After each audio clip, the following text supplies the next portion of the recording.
Assalamualaikum warahmatullahi wabarakatuh.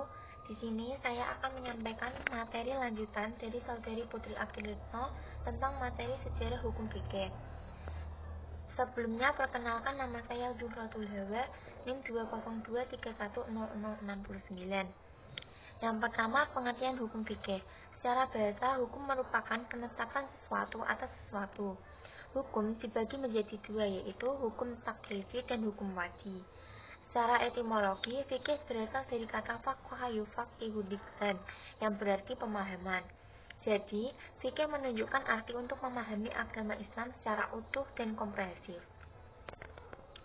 Objek dan ruang lingkup kajian fikih ada dua. Yang pertama, hukum juz'i, dan yang kedua, dalil tafsili. Hukum juz'i merupakan hukum partikular yang sudah merujuk pada objek tertentu, sedangkan dalil tafsili merupakan dalil yang sudah merujuk pada hukum tertentu. Pengertian usul fikih dan objek usul fikih. Usul fikih secara idafi berarti sesuatu yang di atasnya ada fikih atau fondasi yang di atasnya dibangun hukum-hukum syara amali. Maksudnya, usul fikih merupakan pengetahuan tentang metode untuk mengeluarkan hukum dari dalil-dalilnya secara terperinci.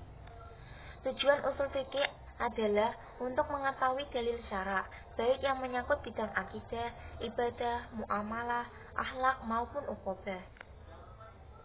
Aliran dan mazhab dalam usul fikih ada dua, yaitu usul fikih Syafi'iyah dan usul fikih Hanafiyah.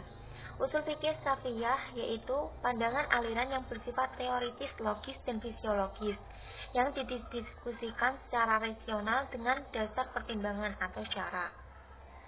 Sedangkan usul fikih Hanafiyah yaitu usul fikih yang bersifat statis dan terbatas pada persoalan furu yang dibukukan.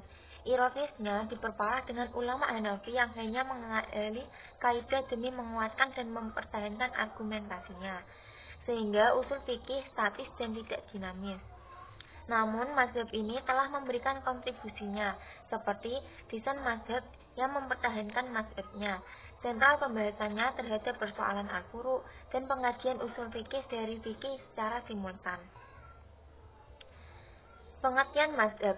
Mazhab merupakan berasal dari fi'il madzi zahaba yang berarti pergi, berarti juga ar-ra'yu atau pendapat, atau juga view atau pandangan, atau juga kepercayaan ideologi, atau juga doktrin, atau juga ajaran, atau juga paham dan aliran. Jadi, mazhab merupakan pokok pikiran yang digunakan imam mujtahid dalam memecahkan masalah dan mengistimbatkan hukum Islam. Sejarah berkembangnya mazhab. Abu Aminah Philip membagi perkembangan fikih secara tradisional menjadi 6 tahap. Yang pertama, masa fondasi, yang kedua, masa pembentukan, yang ketiga, masa pembangunan, yang keempat, masa perkembangan, yang kelima, masa konsolidasi, dan yang keenam, stagnisasi dan kemunduran. Berikut berbagai imam mazhab yang dikenal dalam bidang fikih. Yang pertama, Abu Hanifah, yang bernama lengkap Nu'man ibnu Sabit ibnu Zawdi, yang lahir tahun 80 Hijriah. Mazhab Hanafi mendedikasi hukum Islam yang bersumber dari Al-Quran, Sunnah, ijma sahabat, pendapat sahabat secara pribadi, qiyas, istisan, dan urf. Di dalam mazhab Hanafi disyaratkan bahwa hadis yang bisa digunakan harus masyhur. Yang kedua, Imam Malik, bernama lengkap Malik ibnu Anas ibnu Malik ibnu Abi Amir, yang lahir di Madinah pada tahun 93 Hijriah.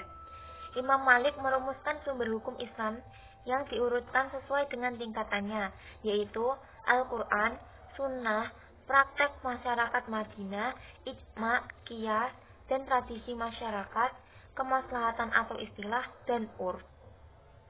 Di dalam mazhab Maliki disyaratkan bahwa hadis tidak bertentangan dengan ijma masyarakat Madinah. Yang ketiga, Imam Syafi'i, bernama lengkap Abdullah ibnu Muhammad ibnu Idris ibnu Abbas ibnu Utsman ibnu Syafi'ah al-Syafi'i al-Muttalibi, yang lahir pada tahun 150 Hijriah di Kuzah. Imam Syafi'i merumuskan rumusannya bersumber dari Al-Quran, Sunnah, ijma, pendapat individual sahabat, qiyas, dan istisab. Mazhab Syafi'i disyaratkan bahwa hadisnya harus sahih. Yang keempat, Imam Hambali. Nama lengkap Imam Hambali yaitu Ahmad ibnu Hambal ibnu Hilal al-Jahili al-Syaibani al-Maruzi al-Baghdadi, yang lahir pada tahun 164 Hijriah.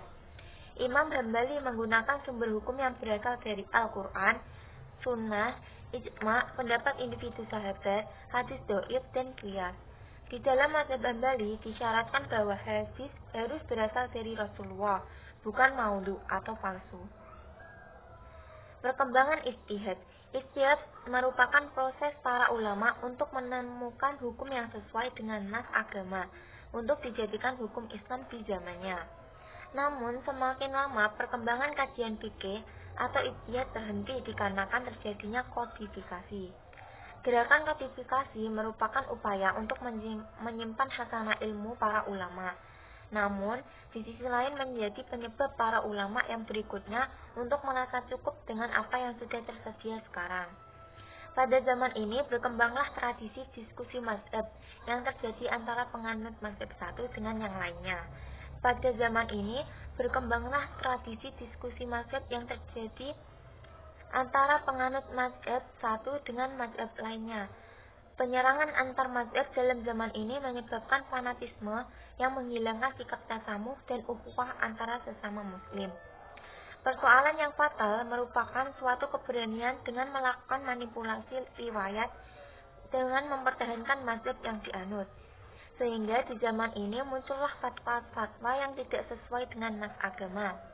Di zaman ini ada dua bentuk ijtihad, yaitu ijtihad mutlak dan ijtihad fi al-mazhab.